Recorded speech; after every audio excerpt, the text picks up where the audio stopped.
सर्वप्रथम तो मैं धरती तिलक विवाह ग्रुप एवं वाल्मीकि समाज संगठन में राजस्थान का तहे दिल से शुक्रिया व्यक्त करना चाहता हूँ कि वे समय समय पर इस तरह के सामाजिक कार्यक्रम आयोजित करते रहते हैं।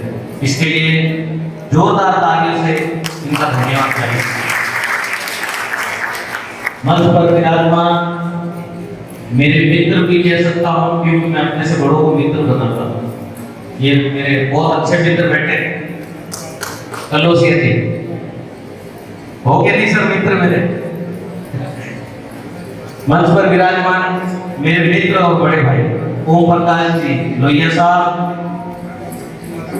बहन सरिता चावरिया जी, घनश्याम पवार जी, सोहन लाल जादौर जी, विजय कुमार नरवाल जी, सरवट टोनी जी और नरेंद्र जी चावरिया, इन्होंने और लोहिया जी ने सब कुछ कह दिया, मेरे लिए कुछ बाकी नहीं रखा और मेरे को आपने सबसे लास्ट में बुलवाया। पहले बोल पाते तो मैं खाली हो जाता। नहीं सर, आपको इसीलिए कम से कम हमारे जो आज अतिथि आए आप ही हमारे मार्गदर्शक। अब मेरा सब्जेक्ट बदलना पड़ रहा है, मैं plan A plan B plan C बना के लाता हूँ। Thank you sir. कोई पहले बोल देता तो फिर मैं प्लान बी में चला जाता। आप हमारे समाज के संस्थापक हैं सर, इसलिए हम थैंक यू। कार्यक्रम के जो संचालक हैं जगदीश जी दामोनिया जी, अध्यक्ष महोदय मुकेश जी झंझा, संयोजक जी सूरज सिंह हरियाला जी संचालक एवं इस संगठन के जिसका कि मुझे संरक्षक बनने का गौरव प्राप्त हुआ है, इस धरती तिलक ग्रुप के तमाम सदस्यगण। दोस्तों, मुझसे पहले जैसा कि अभी मैंने कहा कि ओपी लोहिया जी ने और नरेंद्र जी ने सब कुछ कह दिया, मेरे लिए कुछ रखा नहीं है। फिर भी मैं 2-4 पॉइंट बना के लाया हूँ, वो मैं बात करूंगा क्योंकि बात शिक्षा की चल रही है और बच्चे बैठे हैं यहाँ पे, तो मैं बच्चों से बात करना चाहूंगा। बच्चों को भाषण आपको बोरियत तो नहीं लगती? कोई भाषण देता बोर तो नहीं लगता? पक्का तो चेहरे उतरे हुए आप लोगों के, आप लोगों के चेहरे पे मुस्कान होनी चाहिए और वो मुस्कान कब आएगी? जब जोरदार तालियां आप बजाएंगे। आपको पता ही होगा तालियां बजाने से आपको फायदा है, एक्यूप्रेशर के पॉइंट्स दबते हैं, ब्लड सर्कुलेशन अच्छा होता है, स्वास्थ्य अच्छा रहता है। M I right? सही है ना? तो आप लोग जो है आगे आने वाले समाज के, देश के, राज्य के, अपने जिले के, अपने मोहल्ले के बेहतर नागरिक बनने वाले हैं। तो आप लोगों को थोड़ा सा जानकारियां होनी बहुत जरूरी है। आप लोग सुनते होंगे हम वाल्मीकि समाज से हैं, वाल्मीकि समाज में फला नेता है, फला समाज सेवी है, फला आयोग है। आप में से कितने लोगों को पता है कि सफाई आयोग क्या होता है और अनुसूचित जाति आयोग क्या होता है? हाथ खड़ा करें बच्चे, केवल बच्चे। अरे यार, सिर्फ ही आओ बेटा, आओ आइए मंच पर आइए। सम्मानित सर ने आपको इनवाइट किया है, प्लीज आइए।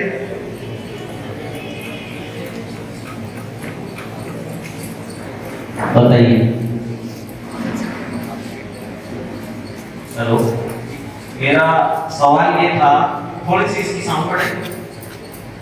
मेरा सवाल ये था कि सफाई आयोग और अनुसूचित जाति आयोग के बारे में आप क्या जानते हैं? आप ये किस क्लास में हैं?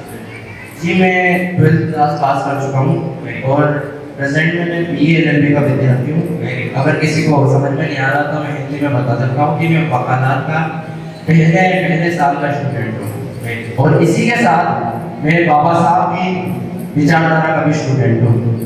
मैं स्टूडेंट बोले तो विद्यार्थी, ना कि भक्त, क्योंकि मेरी नजर में जो भक्त होते हैं वो हिंसक होते हैं। बेटा मेरा सवाल है, सॉरी सर, माफी चाहता हूँ भावनाओं में बोलने सफाई जैसे कि आपने कहा कि सफाई आयोग और अनुसूचित जाति आयोग, इससे रिलेटेड मेरे को ये जानकारी है कि जो सफाई आयोग है, जैसे कि हमारे समाज में जो जिस तरह के नगर निगम नगर परिषद ये जो कार्य कर रहे हैं, सफाई के लिए कार्य कर रहे हैं, उस इसी के संगठन को हम सफाई आयोग देते हैं। अनुसूचित जाति आयोग इस तरह से हम कह सकते हैं कि हम इसको एसी से रिलेटेड कह सकते हैं, क्योंकि अनुसूचित का मतलब अनुसूचित जाति शेड्यूल्ड कास्ट बोले तो एसी। इसीलिए हम जो भी संगठन अनुसूचित जाति के लिए कार्य कर रहा है, जो भी संगठन अनुसूचित जाति की शिक्षा के लिए कार्य कर रहा है, उसको बढ़ाने के लिए कार्य कर रहा है, उस आयोग को हम अनुसूचित आयोग कह सकते हैं। यही आपके सवाल का आंसर था sir. Am I right? Thank you so much. You are partial right. चलिए कोई बात नहीं। देखो बेटा, नॉर्मल भाषण तो आप लोग सुनते ही हैं, हम भी देते हैं कई जगह, जो सब्जेक्ट के अनुसार किस तरह का माहौल है उस तरह का हम वहाँ पर अपनी बात रखते हैं। लेकिन मुझे बैठे बैठे महसूस हुआ कि अपने बच्चों को हम लोग कम से कम राजनीति, सामाजिक और इन जो ये जो विषय है ये हमारे रह जाते हैं, इन विषयों पर भी हमें बोलना चाहिए। तो मेरा सवाल था, सफाई कर्मचारी आयोग क्या होता है और अनुसूचित जाति आयोग क्या होता है, ये मेरा सवाल था। तो बच्चों बहुत ध्यान से सुनना, बहुत ध्यान से सुनना। सफाई कर्मचारी आयोग वो होता है जो नगर निगम, नगर निकाय, जो नगर पालिका, नगर परिषद है, उसमें जो सफाई कर्मचारी काम करते हैं, उनके कल्याण के लिए, उनके विकास के लिए, उनकी समस्याओं को दूर करने के लिए, उनके हक अधिकारों को दिलाने के लिए सरकार द्वारा, ना कि जनता द्वारा, सरकार द्वारा जिस एक संगठन का गठन किया जाता है उसको कमीशन कहते हैं इंग्लिश में, और हिंदी में आयोग कहते हैं, सफाई कर्मचारी आयोग। तो सफाई कर्मचारी आयोग का काम ये होता है, इसका एक निश्चित कार्यकाल होता है 3 साल का, और इसमें एक अध्यक्ष, एक उपाध्यक्ष और 5 सदस्य होते हैं। आपको ये जानकारी होनी जरूरी है। कारण आपको ये जानकारी होनी क्यों जरूरी? बच्चों नीचे मत देखो, थोड़ा इधर देखो मेरी तरफ। ये जानकारी होना क्यों जरूरी है? क्योंकि हमारे बाप दादाओं ने सफाई का काम कर करके हमें यहाँ तक पहुंचाया नहीं पहुंचाया ना। तो उन लोगों ने कितनी समस्या देखी होगी, उन लोगों ने कितनी छुआछूत देखी होगी, कितने परेशान हुए होंगे, इतनी मेहनत करने के बाद में आज आप और हम यहाँ इस लेवल पे पहुंचे हैं। तो सफाई कर्मचारी आयोग अब जो हमारे जो भाई हैं, जो सफाई कर्मचारी हैं, उसके ऊपर काम करने के लिए, उनका कल्याण करने के लिए सफाई कर्मचारी आयोग का गठन होता है। इसी तरह से अनुसूचित जाति आयोग, जो बाबा साहेब हैं, जो हम दलितों के भगवान हैं, उस महापुरुष ने समाज को इस तरह से कैटेगराइज किया ताकि संवैधानिक दृष्टि से उन्हें लाभ मिल सके। तो मैं आपको बताना चाहता हूं बच्चों, मैं विशेष तौर से आपसे बात कर रहा हूं।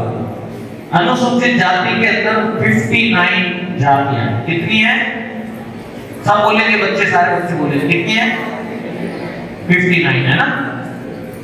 तो उन 59 जातियों का उत्थान कैसे हो, डेवलपमेंट कैसे हो, उनको एजुकेशन कैसे मिले, वो किस तरह से पॉलिटिक्स में या सोशल या फाइनेंशियली डेवलप हो, इसके लिए अनुसूचित जाति आयोग का गठन किया गया है। और किसके लिए किया गया अनुसूचित जाति आयोग का गठन?